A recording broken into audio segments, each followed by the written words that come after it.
오늘 함께해 주실 세 분을 소개합니다. 정태현 변호사, 김근식 경남대 교수, 그리고 양지열 변호사 이 자리에 나와 있습니다. 안녕하십니까? 안녕하십니까? 안녕하세요. 오늘은 김영삼 전 대통령 서거 3주기 추모식이요. 국립서울현충원에서 벌어진 날입니다. 모처럼 여야 지도부가 같이 앉아 있었는데요. 영상으로 소개를 해드리도록 하겠습니다. 김영삼 대통령님 3주기 맞아서 만감이 교차합니다.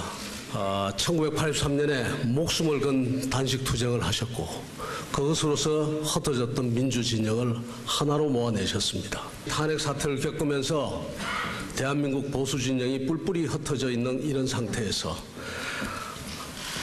또 한 번 지금 우리를 부끄럽게 하는 그런 부분이 아닌가 생각합니다.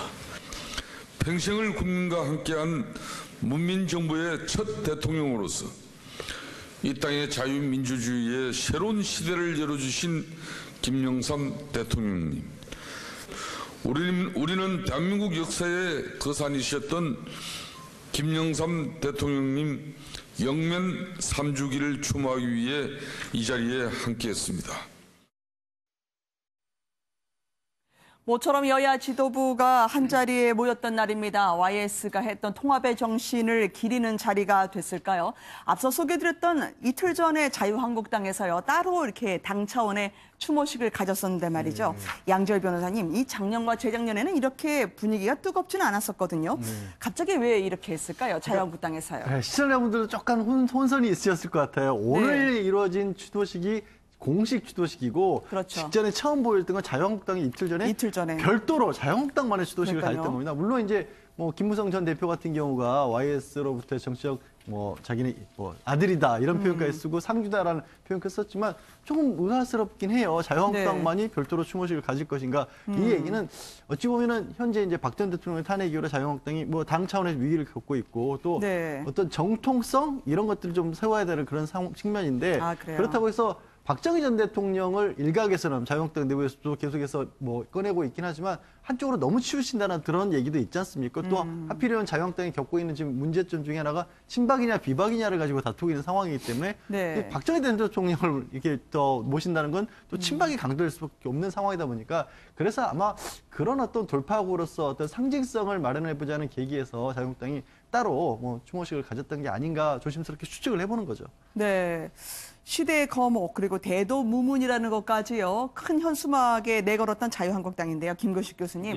이게 어차피 탄핵 이후에 박정희 대통령을 대안으로 이제 하기에는 좀 그렇고 YS를 이제 모셔서 정통성을 다시 세우는 작업을 하는 게 아니냐. 특히 대구 경북 쪽에서는 민감하게 바라보고 계시는 것 같더라고요. 그렇죠. 그러니까 저는 두 가지의 이제 전략적 고려가 있을 수 있다고 봐요. 금방 양 변호사 말한 대로 실제로 지금 자유한국당이 박근혜 전 대통령의 탄핵된 마당에 그 박근혜 전 대통령의 아버지인 박정희 전 대통령을 한국당의 어떤 정신적 지지로 이야기하기는 굉장히 외연의 확장이 좀 한계가 있지 않겠습니까? 그러다 보니까 박정희라고 하는 이 일각의 흐름을 조금 벗어나서 좀 더 외연을 확장할 수 있고 많은 국민들을 좀 안할 수 있는 사람으로 생각해 본다면 김영삼 전 대통령이 사실은 적합하다고 볼 수 있거든요. 왜냐하면 김영삼 대통령은 굉장히 좀 특이한 정치적 경력을 가진 게 시작은 삼김과 함께 반독재 민주화 투쟁을 하면서 박정희 정부 때 대항했던 사람입니다.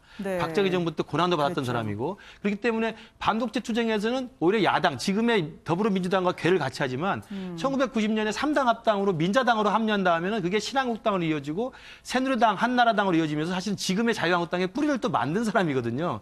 그런 YS의 독특한 정치적 경력 때문에 아마도 자유한국당에서는 여당과 야당을 오갈 수 있고 민주화 투쟁과 이 보수 세력을 아우를 수 있는 김영삼 전 대통령의 특이한 정치적 경력을 받아 안는 것이 지금의 상황에서는 도움이 된다고 생각을 한 것 같고요.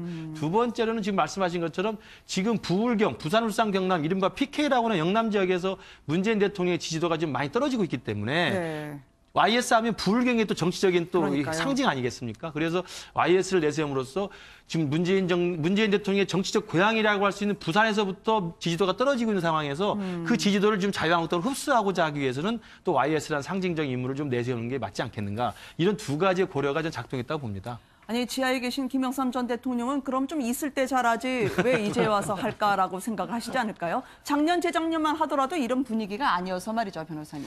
작년, 재작년하고는 또 다르죠. 지금은 이제 이명박, 박근혜 두 분이 다 지금 구치소에 들어가 계시고 사실 지금 두 분 말씀대로 지금 사실 뭐 산업화, 근대화의 주역으로서 박정희 대통령을 이렇게 모셔왔는데 그렇게 해서는 되지를 않거든요, 이제는. 네. 그러니까 이제 그 YS를 내세울 수밖에 없는 거죠.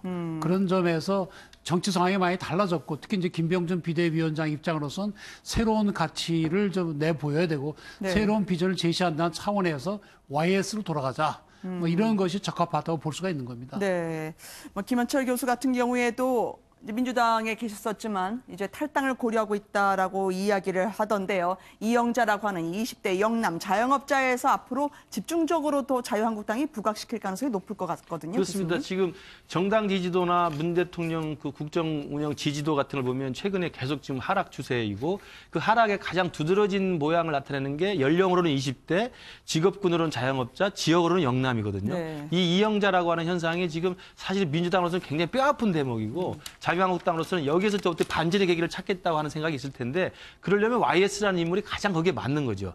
YS의 정치적인 어떤 경력이나 궤적을 봤을 때 민주화 운동을 했었고 그다음에 최초의 문민정부를 하면서 군정을 종식시키고 이른바 하나회를 척결하면서 사실상 지금의 대한민국 민주주의의 근간을 만들었던 공로는 분명히 있는 사람이거든요. 네. 그것들이 사실은 젊은 층이 어필할 수 있는 것이고요. 그다음에 YS 때 사실은 결국 정부 말기에는 IMF라는 게 왔습니다만 사실상 그전에 박정희로부터 이어지는 근대화의 궤적을 사실은 박정희 이어지는 YS까지 연결되면서 민주화 세력과 근대화 세력이 결합하면서 사실상 또 새로운 역사를 만들었던 측면도 있기 때문에 지금 정당 지지도가 빠지는 문정부에 비해서 한국당에서는 정치적 상징, 정치적 어떤 좌표로서의 김영삼 전 대통령을 내세우는 것이 자기한테는 훨씬 더 득이 된다. 이런 네. 아마 전략이 컸고 거기에 지금 그 YS의 아들이라고 할 수 있는 김현철 교수 같은 경우는 지난 대선 때 문재인 후보를 지지하지 않았습니까? 네. 지금도 아마 민주당적을 갖고 있는 걸로 알고 있는데 지금 이번에 추도식에 참가해서는 민주당에 계속 있을지 아닐지 고민스럽다는 말을 할 정도까지 되는 걸로 봐서는 김영삼 전 대통령의 아들까지도 지금은 이제는 한국당과 민주당 사이에서 저울질을 하는 상황이 아닌가 네. 이렇게 보입니다.